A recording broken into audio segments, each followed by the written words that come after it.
League of Legends is now happening on your screen. And while I can't tell you the results of this game yet, I can tell you that's a great Corki skin.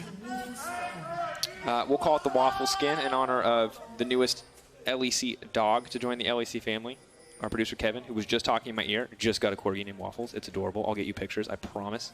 In the meantime, though, level 1 setups are going to be important for Oscar in early jungle pathing as well. I feel like we have a lot of matchups outside of bot lane that can be kind of set up to be explosive. Also, some cool Keystone action happening here. Again, it's another electrocute onto the Azir versus Corki matchup. We covered that in Splice versus SK. We've seen it globally. You're going to see it again here today. Again, it's all about those short burst trades to help Azir stay competitive in terms of trading with Corki as opposed to just the wave clear. Patrik, though, going for the Airy, or no, Comet, excuse me. So wants to use the volley and then have the Comet poke and whittle at them. It's not super uncommon for Ashe, although you normally see it on Ashe support when she's just kind of standing there playing with the Comet. Did you just say you normally see it on Ashe support? You definitely see it on Ashe support whenever that's locked in. That's the Keystone she's running. Okay, I'm just trying to understand how often you've seen an Ashe support that's important. But anyway, back to Origen. It makes sense, right? Comet, we've heard rumor of the Trinity Force Ashe coming out with the Sheen, so a lot of potential poke if they do decide to go for that build. And then also the Guardian there on the Tahm Kench as opposed to something like an unsealed spellbook. So it tells me that Patrik and Mithy really want to play a whittle-based lane, that it's about chipping away at Jeskla and Mystique. They didn't even worry about trying to get priority in this wave. Like, you know, it's fine. This is about poking with the volley and the tongue that you can see that they're doing right now, as opposed to just absolutely dominating this lane. Now, if this damage continues to stick, though, Jeskla and Mystique are going to give away a lot of the push advantage that they can have in early levels as Xayah and Rakan with those steroids. And the level 2 is actually coming in at the same time. Mystiques overstayed his welcome. OG getting that early lane control is going to matter so much. Flash has already been forced. Mithy continuing to step forward. Patrik looking to slow him down. Just walking him down on the Ashe. First blood already. It was not supposed to be the point of action, but already the action is kicking off. Patrik now backing away. And Caedral's not going to be able to get anything here. Actually, just beautiful play by OG to get, you know, somewhat even priority on the wave. I'm not just going to mince words, though. That was a massive misplay from Mystiques, and it might cost them everything in the lane phase. That type of misstep at this level of professional play, like, you sometimes don't come back from that. So we're going to see how he tries to recover, but he knew it as soon as it happened. He went for a very aggressive trade. There really wasn't any reason to look for that type of window. Didn't connect with the knock-up, and then immediately had to burn the flash, and then unfortunately, too little too late. And the big thing is that Mithy and Patrik didn't have to expend their own flashes to secure that. Just huge, and I feel like I would love to go back and rewatch that level 1. Do it yourself if you have ProView. Good opportunity to check out exactly how they got that. I think maybe just no procs on the lethal tempo from the Xayah, but ultimately now an advantage for a lane that we did not expect to be incredibly dominant early on. I mean, it's kind of like your strategy about how you're going to walk into the lane phase and play it. Unfortunately, Jeskla and Mystique walked into lane phase and they just ate poke after poke after poke. Instead of hiding behind their minions and trying to play the wave clear game, they tried to play the trade game.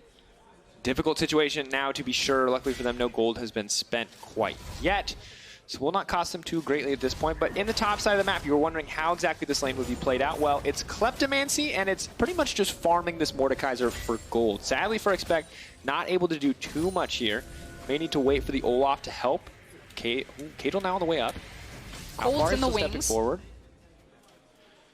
Still very hard to gank a Vayne, especially when she has access to her abilities. Patrik, the flash out is there. Jeskla potentially in trouble. 3 stacks come in. Caedral could be next on the menu.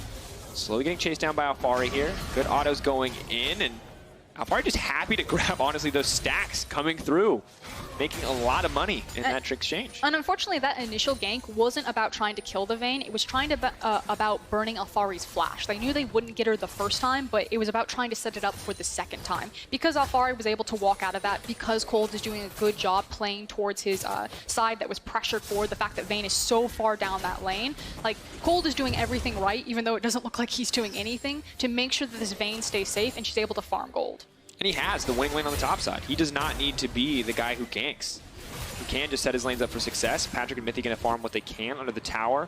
Good for Jeskla and Mystiques to get control of the lane for now. Only going to be able to guard the Caulfields on their first back, but 2 strong winning lanes for OG right now. Azir with the push in the mid lane, and as well as Vayne just indefinitely pushing this Mordekaiser in top lane. Yeah, I do want to go back and really compliment Jeskla and Mystiques for trying to save the lane phase that they possibly threw. They saw that they had a window to try to punish Patrik before the back came through. You can now see Ashe has made the back, now has access to the BF sword as well as the pot and the control ward. So good job burning the flash, but now can they follow it up? And that's kind of what I expect Caedral to do. He has his options to choose. Do you camp your Rakan lane, try to punish the Ashe who doesn't have an escape, or do you try to alleviate this pressure valve of Alphari versus expecting to the top lane? Because the Vayne is just continuing to accumulate gold. Of course, you can see the CS differential, but also the gold very quickly stacking the Vayne's favor. 1,600 in her back pocket. When Alphari finally gets that back off, we'll be able to grab the Cutlass if that's what he wants to. Speaking of Cutlass, speaking of itemization, Patrik interestingly not opting for the Blade of the Rune King. Instead, starting with the BF Sword. Might see the Essence Reaver coming through. More poke, more CDR. Patrik's my favorite type of Ashe player. It's all about that ultimate. For now, he's all about living. Mithy gonna quickly gobble him up, spit him right back out. They burn that cooldown, so this is a good time for Caedral to be here, but he has been spotted now by the ward, not aware yet. And since Patrik doesn't have flash, it's now about just changing up your play style pattern. You know, it's no longer, I'll hold it. Oh, flash forward, Patrik potentially going to be in trouble here. The knockup will connect, quick kill, huge showing of confidence. OG had vision on that play. So there's two elements to this. It's changing up the play style pattern where Mithy is no longer using his Q to aggressively poke. He has to play defensively and be there for the devour. I'll hold it, Mithy. Able to blast one away, but it was excellently done by ExceL to recognize the playstyle pattern had changed, that Mithy was going to be playing around that cooldown. As soon as the cooldown was wasted, then, surprise, Caedral was there for the gank.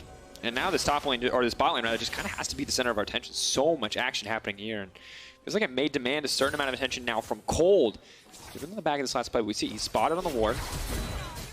They just didn't respect the flash, it feels like. Miscommunication possibly from the OG bot lane, that Patrik couldn't be that far forward, but excellent recognition from Caedral to say, we're ending this now. And that's like a huge showing of confidence. Just flash acts for the slow, knowing that it will guarantee the Rakan knockup, and good look overall from ExceL. This is what I wanted to see from Caedral, making these big confident plays. Nukeduck though, now bullying out in the mid lane. Mickey gonna trade back as best he can. And this electrocute definitely paying off for Nukeduck, letting him fight much more powerfully in the early game with some additional stats there. Mickey doing what he can to respond. Patrik and Mithy still trying to find trades on the bottom side of the map, but you can see 63 to 48 the CS difference. Kold now rearing his head on the bottom side. May just fish for the ultimate here, of course. Does have the prison. Can look to lay it down. So I was checking on how close Patrik was to level 6. He's about 50% of the way there, so it's not like they're immediately going to get an arrow and then pull the trigger. Maybe just trying to find this opportunity to get wave control so they can force a back. Or maybe look for the early Mountain Drake. Of course, jungler on the bottom side, Scuttle Crab up and available as well. Could look to contest red with his priority, but Jeskla's level 6 coming in a little bit faster. Does mean a small advantage to the side of ExceL. A lot of poke going down though. Hit confirming that Comet with the volley is so obnoxious. It could also be that Kold's just, again, trying to create a safety net for his bot lane. The wave was going to be far forward. It meant that Patrik and Mithy weren't able to freeze. That if this lane is going to be effective with that volley, with that Comet, that they must push. And so Kold had to shadow underneath his bot lane to protect them from danger when they're overextended. Why this is cool, as he possibly looks for a gank, is because this is the type of player that Kold is. He has his red buff and his blue buff up and available, and instead, he's playing around his bot lane like this. And was trying to fish, trying to stop, it looks like the back, because they did spot the Xayah on the Rakan. The TP now coming back in, I believe, from Jeskla. Has returned to the fight. Mystiques, how close is he to level 6? That's the number one question on my mind. Caedral about out of mana. And while Kold doesn't have the ultimate, you still have to be careful about taking this fight. Level 6 much better, however, for Mystiques than it is for Mithy on that Tahm Kench. Both sides are just going to back off, but meanwhile, we have to remember, other lanes are happening outside of bot lane, and that Vayne continues to get further and further ahead, but that's not going to matter right now. Caedral getting caught out here, using the ultimate, trying to run for his life. Mystiques can look to buy a bit of time. Ulti comes out, 3-man, connects, Jeskla. His ulti can try to block a little bit more damage, pulling back. Mickey in the midst of everything, he does manage to take down Mithy. That's a lot of damage coming in for the Corki. Patrik now caught out in no man's land. The flash forward, Gatling gunning him down, but cannot find him. Mystiques is going to take down Nukeduck. ExceL explode into this game. And this is absolutely the right call from ExceL. By using the teleport from the Xayah, they gained control of tempo. You know, they were full health, they had more resources to work with, and they just saw Kold use the Sejuani ultimate and trying to cover for Patrik and Mithy. Now, yes, the Ashe ultimate was there, but ExceL immediately knew, okay, we can contest on Kold's blue buff. We know he doesn't have it. We know that he expended resources to cover his bot lane instead of doing his jungle. So excellent read from ExceL. And honestly, we talked about the top lane discrepancy. Look at the bot lane now, 93 to 64. Yes, it is just 4 assists, but Mickey is getting terrifying in that mid lane as we look back at this Pro View replay. Eyes on Mystiques, huge ultimate from this Rakan player. Now, what I thought was really curious is the fact that it felt like Mystiques and Jeskla weren't initially on the same page as Caedral. It's the fact that Olaf is already running out of that team fight before Rakan and Xayah finally do turn. So still very messy. I like the call from ExceL, but if Jeskla and Mystiques had been there initially, it would have been that much easier. It didn't matter in the long run. You still got the double kill on Corki, you still picked up the dragon, and you still made OG hurt. You absolutely did. You see Mystiques there. It's who you can check out, riot.com/broview. You saw him cheering. Pretty sure he said, "Let's go," at the top of his lungs, in the back of that play. And I can feel that. But once again, we see ExceL with a pretty commanding early game. 1K lead. The issue is that this Mordekaiser is just not doing a lot. Good news is, though, with the lane swap now coming through, Xayah will get some solo plates where it's going to be a split game. So this is really cool. ExceL swapped their bot lane to the top side to give them numbers advantage over the Rift Herald. You can now see that Caedral has taken this down. So again, great read on the map. They're just beating Origen around the map, which normally you don't say. Normally Origen are the smart team. I do want to point out the itemization and the CS difference, because that's one of the places that Origen still have a pretty big advantage over this Mordekaiser. But going for the Wit's End, again, to try to find that 1v1 power. But if they keep trying to hide, expect moving this Mordekaiser, letting him farm out the mid lane, they're just trying to find free gold to get him away from this Vayne. You have to respect the potential for the Death Realm to come through here. The Rift Herald is now being utilized. 12 minutes into the game, ExceL are looking to continue to extend this gold lead. Arrow's going to go wide, will not connect under the Herald. Looks pretty though. Will go through, and now they're looking to break the tower. Will OG fish for an engagement? I like Nukeduck posturing forward, has the ult, can threaten. And in the meantime, Patrik is getting a tower on the bottom side. So this play actually favoring OG outside of the 2 tower plates that have already gone down. Patrik is going to immediately retreat. So OG, I think, matching at least for now. I feel like the only way that that gets slightly better for ExceL is that instead of having all of those players there to see, maybe can we fish for trying to break down this mid lane tower? We've got 4 people here, so if they back away from it, we all just rush it and push it over. Is if they instead kind of waved the white flag and said, we're just here for the gold, dropped the Herald, and then, you know, tried to funnel more specific resources onto a key player. Did not, though, in the end. When you take a look at the gold charts, you can see Jeskla and Mithy actually head and shoulders above the rest. Patrik and Alphari just behind. Surprising to see. Of course, expected a little bit more from the Klepto stacks on the side of Alphari. And things are only going to get more difficult here, because while Nukeduck is working towards the first item here, Corki already has that Trinity Force. You've already got the Essence Reaver coming through, as well as the Boots 2 for Jeskla. And that makes it really easy to, again, hide, expect, and pull him around to get easy resources, because Corki can deal with this Vayne into the top lane. Good news is Wit's End doubles up. You know, you have a lot of magic damage coming in from the Corki as well, but still a difficult duel for any champion at this point. It's kind of the difference between how Corki is going to farm and push a wave and have mobility versus someone like a Mordekaiser. Yeah, the Wit's End will still do a lot to deny a lot of Corki's damage, as it would with Mordekaiser. But again, he's not up there because he wants to kill the Vayne. Obviously, if he gets the opportunity, he'll try to take it, but it's more so, I can be much farther forward than the Mordekaiser. I can continue to eat up gold and resources on this map, while Expect is now sitting in the mid lane, very safely in front of his tower, and then just being funneled in to try to get back into this game. And normally a short lane is not ideal for a champion that wants to walk you down like Mordekaiser, but when you're behind like this, when you don't really have that much kill threat on Nukeduck at this point in the game, it's good to have the safety of your tower within, let's say, 20 feet. It's spoon feeding. Here comes the airplane. See what spoon feeding Expect amounts to. A lot of armor already, of course, for him. Caedral now going to have to back off here.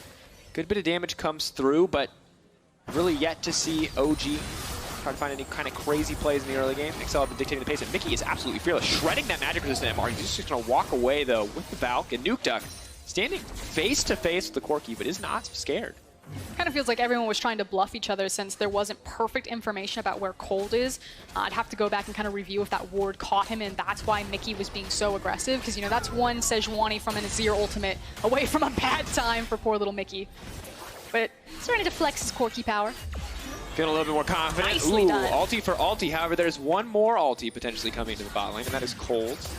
So setup here. Patrik willing to trade ult for ult because you know Kold is coming. Caedral's on the way as well. They definitely smell what's happening in Mithy this on the way down bot lane. too. Is he going to come through? Can they make it on safety? Kold is just going to back off to see 3 members committed. Mystiques threatening the engage. Kold can throw the ulti, but Caedral can just body block and trade with his own ulti. So they are just going to back off. And important for us, I think, to look at, I want to see how good the early game has been from Expect. Once again, we saw the same thing from Fnatic, admittedly much more dominant than this early game, but ExceL are starting to become a team where I think you have to respect what they bring to the table in the early game, and Nukeduck may not have respected it, is just barely going to make it out with his life, but will lose the mid lane tower. Yeah, lost the call about where Rakan was going to be. He showed up into the mid lane. Excellent roam from Mystiques there. And like you said, that mid lane tower then falls down, and it all funnels back into the fact that ExceL are consistently giving us really good early games in the LEC. Something to keep an eye on. Can they transition it now is the big question. What can they do with this composition? You can see 10 plates to 7. Decent amount of gold difference. Does not make up the entire 2,500 between these two teams. OG, though, will get a Cloud Drake, though, so that's like a consolation prize. It's, yeah, it's table scraps. Death Realm. Tower's still there, but Alphari's just going to walk away. And that was the thing we were a little bit scared about. Yeah, they tried to hide expect, but they're like, we really need to play around this tower priority. We think you can survive it. Just farm under your tower. He can't. Alphari has now shown you cannot farm safely underneath your tower. So again, they need to figure out how they're going to solve this Vayne problem and where they're going to start lining up Mordekaiser for his lane assignments. And problem is the appropriate word as more and more gold goes to the back pocket of Alphari. I assume building now towards the Blade of the Rune King, so only become a more terrifying duelist. And, you know, all that armor on the Seekers and the Ninja Taffy sure does look pretty, but it is not going to stop all these on-hit effects. It's going to feel really bad. But we'll see. Once again, Mordekaiser, as you said, it feels like a relative unknown for us in pro play. It's been disabled in a lot of other regions. So. I mean, I've seen him crop up occasionally, and it's kind of like a super ridiculous champion where you're like, what is that? That seems so unfair. Whenever you play him in solo queue, it feels super oppressive, but I don't know. I haven't seen enough footage of two top-end teams running with a Mordekaiser to be like, yes, definitively, this guy is as high priority as I think he should be. But pro players are definitely valuing him, so something's happening in scrims. And that right there is the ultimate feels bad, is that because of how low the Tumble cooldown is, the second you miss that Death's Grasp, you just lose. Because you have no way to pull Vayne into melee range of you. You have no way to actually deal damage to the Vayne once you take away that pull. And honestly, AP Darius really struggling here on the top side of the map, like AD Darius would. It's going to get really hard when she has access to Blade of the Rune King, because then her kiting potential just gets that much easier. Once again, we'll see. The name of the game is Hide Expect. Right now he's in the jungle. We'll see where he's going to go next. For now, is going to be set up to go mid lane. Has a lot of support to make sure he can farm. Caedral taking some of it away, though. But also we have to remember the utility and the value of the Death Realm. This is the thing that we were kind of talking about when we saw this kit spoiled, is that what if he's really underfed, but he just takes the most fed member of the team out of the fight? Like, that's still an incredible amount of value. You trade your unfed Mordekaiser for the hyper-fed. It's like, I'm worth 5,000 gold, you're worth 13,000 gold. Yeah, that's kind of the intangible, right? Like, removing, let's say at this point, Vayne, the mega fed member from a team fight for 3 or 4 seconds is pretty significant. What I also think is cool about their setup here is that it's actually fairly difficult for Origen to try to break a certain point on the map because they have a Corki, and it was Xayah who was playing bot lane across from Vayne. I say that his Caedral runs face first. Unstoppable. Arrow still connects.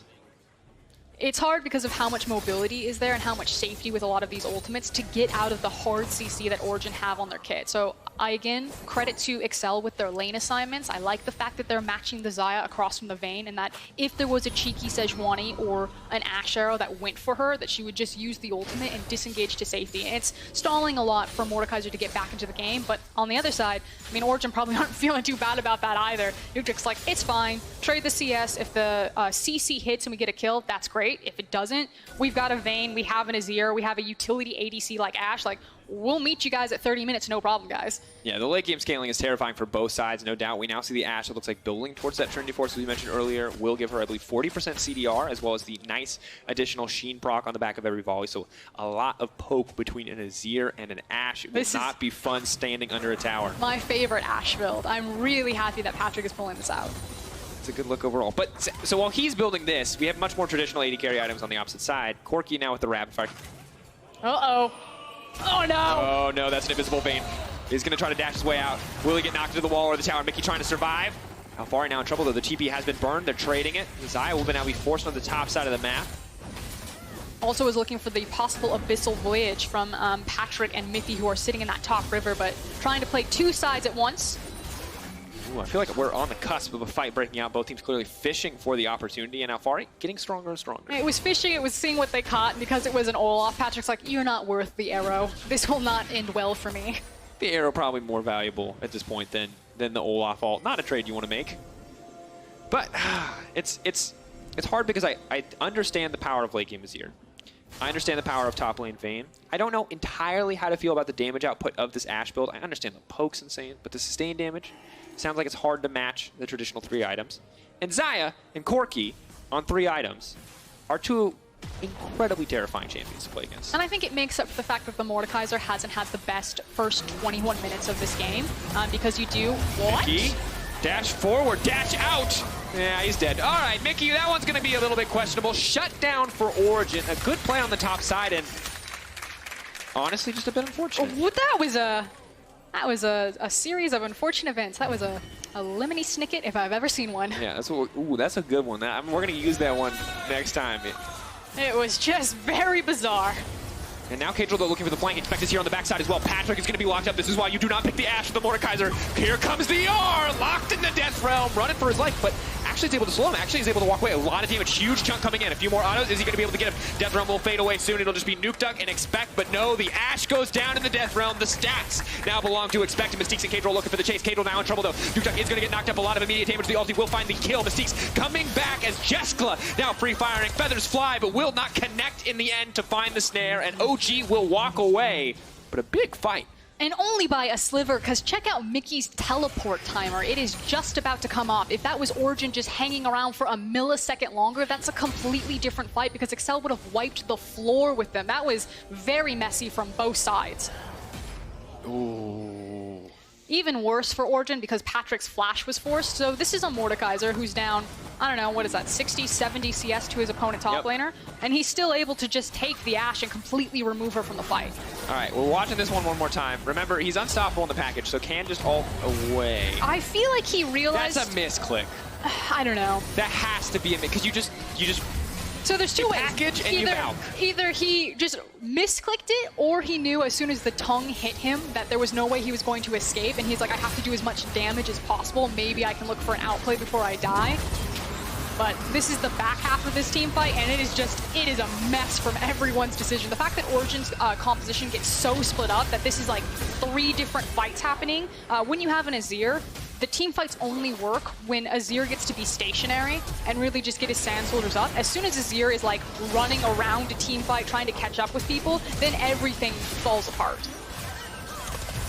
Oh, and I mean, really, when you're OG there, that's a cluncher. You're walking away, you are inches away from being CC'd and killed, wiped, and a Baron being started. But now ExceL are going to start the Baron regardless. They're calling OG out. I think they're just asking for the arena to fight. They know that they have the advantage, 6K, and dropping Kold's going to take a miracle steal here.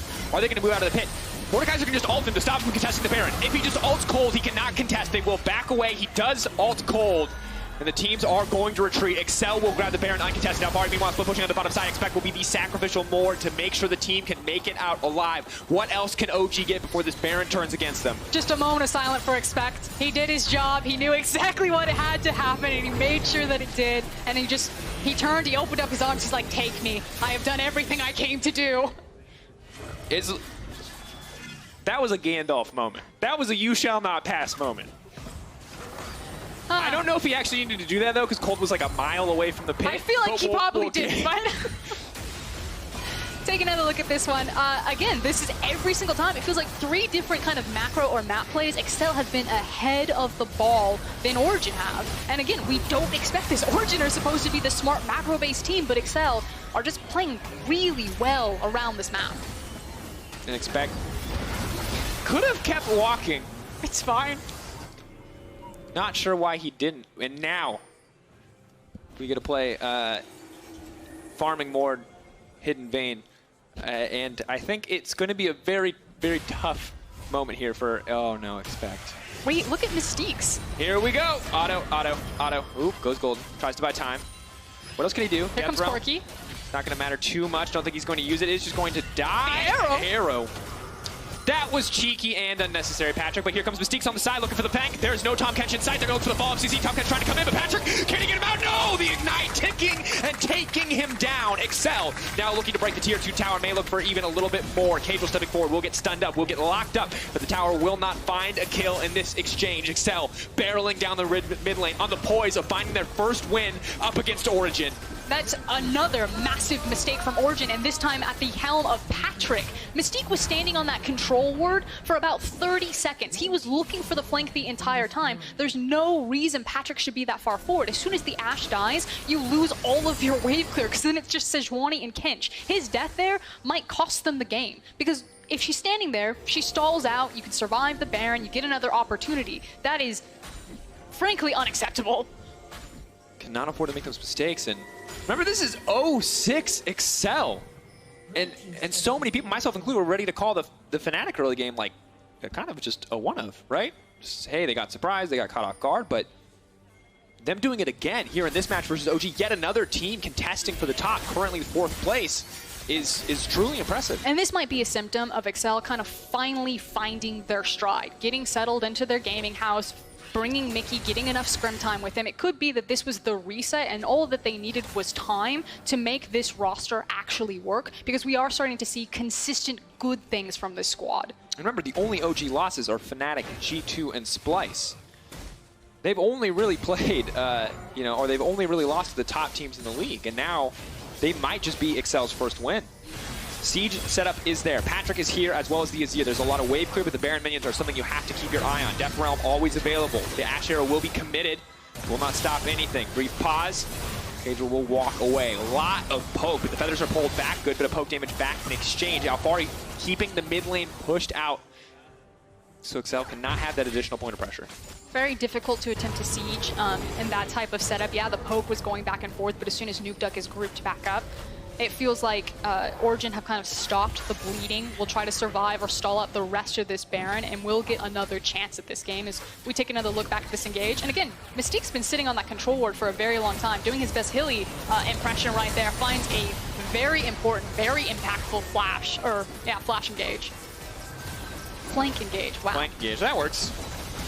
And additionally, I like the confidence from Mystiques. You're talking about a hilly impression, and once again, the ExceL bot lane was kind of a puzzle that I think they themselves have been trying to figure out. Do we play Harnik Kasing? Do we play Jeskla and Mystiques? What is the right choice? And Xayah Rakan looking incredible for this duo, and after what was a very, honestly, unfortunate start to this lane phase where they did go down at level 2, Mystiques specifically, he is more than making up for it in this mid to late game.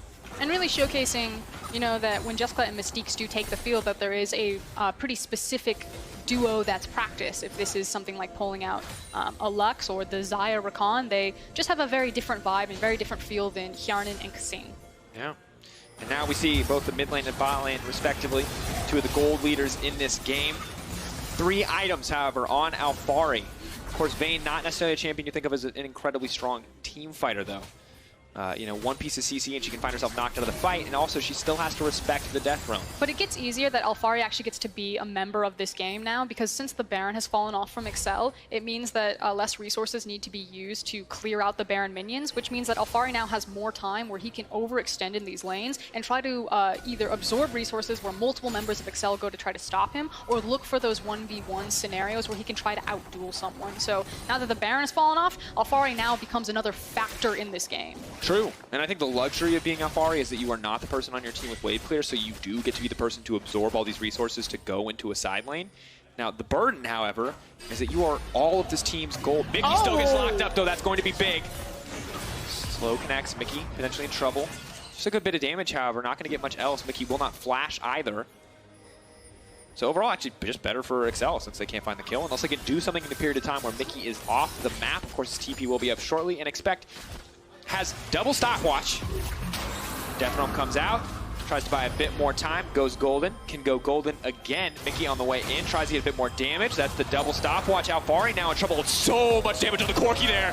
Oh, big autos, burning, ticking, that's it. Red buff, the shutdown onto the Vayne. Huge disaster for the side of OG. And the rest of ExceL was able to disengage from any sort of advance that Origen was trying to catch them out with. So again, how many resources were ExceL going to expend? They got the 2 there. They had to burn a lot of time with the Mordekaiser, but were able to get the flash off of Alphari. And it's so important on the likes of the Vayne. Absolutely, and double stopwatch paying off. Seems like Alphari was not ready for that, was not ready for the Corki as well, despite his team sending the Corki back. He knew generally where Mithy was expected to be. Feels like an overstep. Once again, the burden. He really could not afford to be the person to die in this case. Take a look at that timer. OG has to be ready and willing to fight a 4v5. Death Realm Mystiques. not available. Look at Kold him. could find his hero moment. Back on the flank. Does manage to find it. Big engage coming in, but Caedral already almost dead. Nukeduck gonna try to look to pick someone off. Jeskla now in trouble. Has to respect the engage potential. Nukeduck, will he get dueled out here? ExceL now looking to collapse, but Mithy caught over the wall. Finally, the Valkyrie cooldown is up and available. Expect now pulling back. The arrow connects this time. May see something else. The moving forward for Mystiques. Mithy now pulling back. Retreating to the Baron Pit. Needs to make it out of this one. You cannot get away from this Ashe. Vayne coming on the backside as well. Disaster now starting to strike. OG take momentum. And just a slight overstep. The fact that Mithy had to burn his flash right there meant that as soon as he was picked out, that there wasn't going to be any follow-up for him. So the Corki goes down, the teleport comes out from Nukeduck, and suddenly now Origen on the offensive after they've been playing defensively for the last 5 minutes. And Caedral is alive. No ulti available. Mystiques on the back end of the pit. Expect will shortly be able to get the jungler out of the equation. Alphari will not let it happen. Chasing down Expect right now. There is no hope for the Mordekaiser to get out of this one. All too easy in the 1v1. Expect taken down. Now a true 50-50 if they want to try to take the smite, but they will not get the chance. Caedral will have to walk away, and OG will grab the Baron. It felt like ExceL just gave them just the tip of their finger, and Origen took the whole damn arm. It was a single mistake where they have now just ripped the game back from ExceL. Origen now back in control. This is a composition that scales wonderfully with the likes of the Vayne and the Azir. We see repeatedly that Mordekaiser cannot deal with this Vayne, and now when she has a Baron buff behind her, this was the win condition that Origen was looking for to seal the deal. The knockup is there, but this time around, Mithy is ready. And Nukeduck off to the side, stopping 2 members from entering this fight is the deciding factor, it feels like. Here we also see the turn from Patrik, the single kill that changes the pace of this game. And just not expecting the Ashe arrow to come out. And again, Mithy doesn't have access to his flash because he burned it bottom to try to kill Alphari. So just not quite respecting how far forward he could be in that fight. And speaking of not respecting, he's surrounded by 3 sides. Waddle away, little Corgi. Yeah, nothing you can do. Mithy, all but dead. Might be able to get some good damage down. The quest comes out, but will not be enough. QSS cannot save the day, and ExceL instead are barreling down the mid lane, looking to break the open inhibitor. 4-second back timers from the Baron. OG are staying on the top side of the map. It is Nukeduck versus 2 members of ExceL. The rest of ExceL backing off. This is a bit too aggressive for their taste. They will just retreat. It was going to be a drag race, and we're going to find out who was going to be faster. I'm going to say it's the team with the Baron there, especially because it was Nukeduck on the Azir that was sent back. I like the bold call, though. As do I. Jeskla has some decent wave clear here. Patrik fishing for that poke will absorb the Guardian proc. You kind of have to respect the moment. Kold can throw the ulti anytime. Of course, on cooldown this time around. Caedral now in trouble, though. Oh, he's just going to get walked down. The slow is there, but it is not enough. Olaf has fallen off, and it is Azir's time to shine. I was looking at the top side, so I'm actually really curious how Nukeduck saw Caedral. Maybe he was clearing a ward. I'd love to see what happened in the replay there. Take a look at it one more time when we get the chance. If we get the chance, might have some more action here as Jeskla, the lone wave clear bot in the mid lane. Expect here as well, and sadly now that ExceL are falling behind, the Mordekaiser is a lot more of a liability than he was in the past exchanges. Will miss on the Death's Grasp, and now Patrik is going to be able to break this tower, stepping forward. One more auto will do it. Sejuani going to grab it in the end. Potentially 2 inhibitors could get exposed here if they want to push through mid as well. 1 minute and 10 seconds left on Origen's Baron buff. It's also the issue that who does Expect actually target? No matter who he grabs, there's always another damage threat on Origen's composition. Absolutely. Do you just limit maybe the Tahm Kench out of the fight? Stop devouring anybody. You take Kold. You're like, he hasn't ulted yet, I got him. You get like half a second if you're Kold. You just instantly throw the ult. Accept your fate. Okay, how did he see him? Okay. Ooh, So wait. runs through that one. He's going to move because he's caught in the side. But Disaster. wait, you swept? Maybe it was where it was placed in the bush. All right. We might need to see that from Caedral's perspective. Because, you know, sometimes there's those corn. Oh, no, okay. So he does make it away. Just, he looks like guessing the brush. That was 2 Scryer orbs that just destroyed him. The power of wards, dear friends. Power of tickets to our summer finals in Athens, 7th to 8th of September. Riot.com/Athens. See more crazy back and forth games like this live in person. And that's the opportunity we're offering. Anyway, ExceL, OG. I was really convinced like 8 minutes ago that this was the first ExceL win. There's still hope. And now I'm getting flashbacks, Frostcurrent. It's like the Fnatic game all over again. 1 or 2 slip-ups and they're just instantly out of control.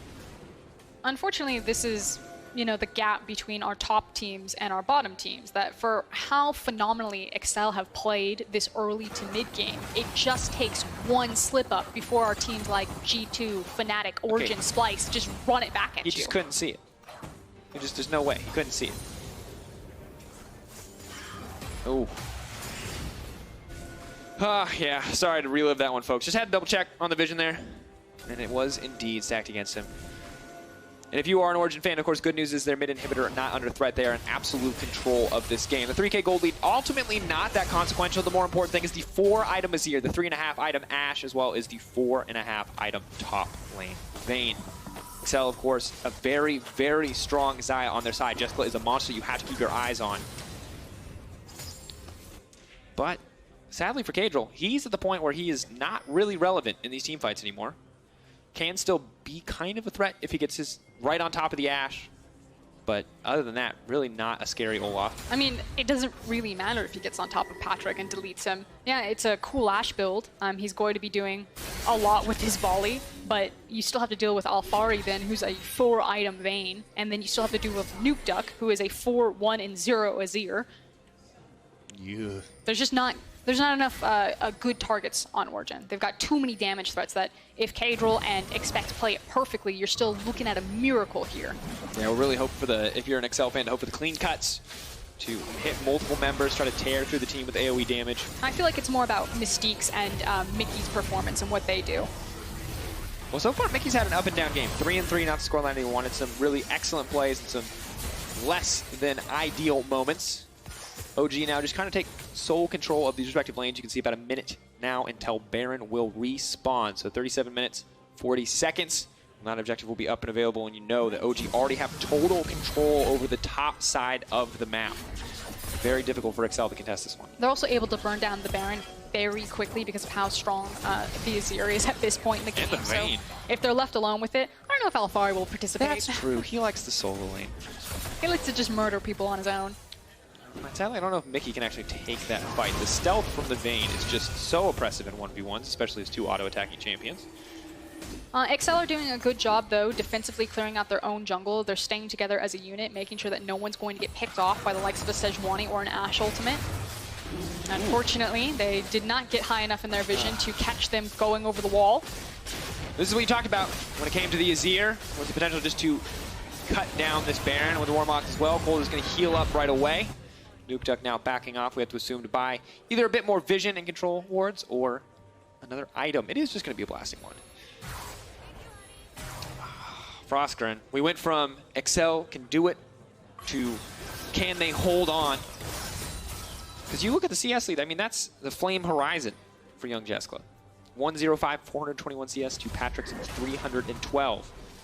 But it is no longer about the 80 carries. It's about Jeskla for certain, but it's mostly about Nukeduck on the opposite side. It's been a long time since I've seen an Azir get this late game in his build. I mean, the nice thing is that ExceL still have plenty of wave clear kind of stacked on between Xayah and Corki. So possibly by their powers combined, they're able to survive this. The scary news is, like you said, there's still multiple Fed members, and Origen don't have to 5-stack into a lane. They can decide to split up the map and just kind of drag ExceL around. So Mystiques is definitely the guy to make the hero play. You can see that he's hunting for it right now. He's just trying to find a good area to get into a flank. Caedral got out the ultimate force. Mystiques will not find that flank quite yet. Vayne continuing to push in on the bottom side, but Mordekaiser really has to respect the dive potential. Is getting stronger with more items to the belt, but still is going to have a hard time locking the Vayne down. If a single Death Grasp connects, however, there's a lot of burst damage in Mordekaiser's kit. Can be the difference maker.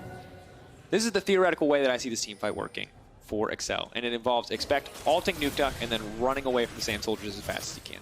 I think Mystiques needs to take his moment right about now.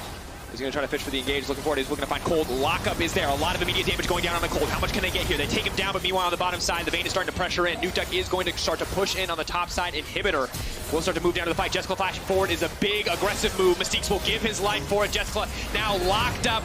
Will get the ulti out, but it's going to be too little too late. Take him down in an instant. Meanwhile, on the bottom side, Alphari pushing through, trying to get a bit of damage.